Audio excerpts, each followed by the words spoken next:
How important is it for a leader to be able to communicate well? I think it's essential.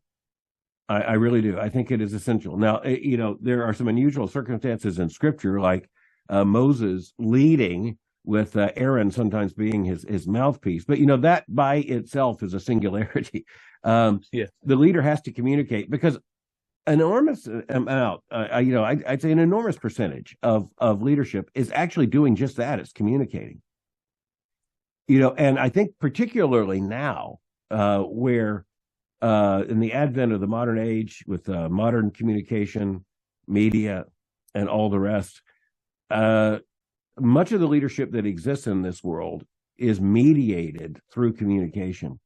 So I think it's at the very heart of being a leader. And, I think it's at the very heart of being a father or a parent, a mother in the home. It's at the very heart of being a teacher in a classroom. It's at the very heart of especially being the preacher for God's people.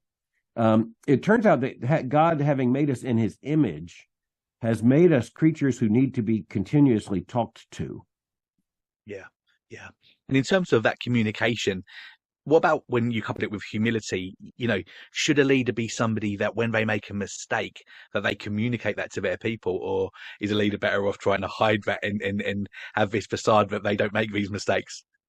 Yeah, I don't know how that works, frankly. Having raised children, I don't know how that works with children. Children are quite adept at seeing the mistakes, made by their parents.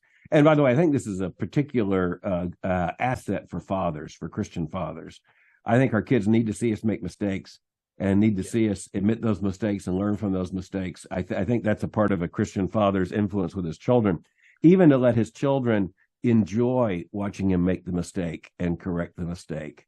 It's just a good model, in order to say, let's be very clear. God has put me here for a purpose, but I am a clay pot. I'm also the clay pot who's your father, and you will respect and obey me. But you're respecting and obeying a clay pot. So let's be honest about that. Yeah, it's really helpful. Thank you.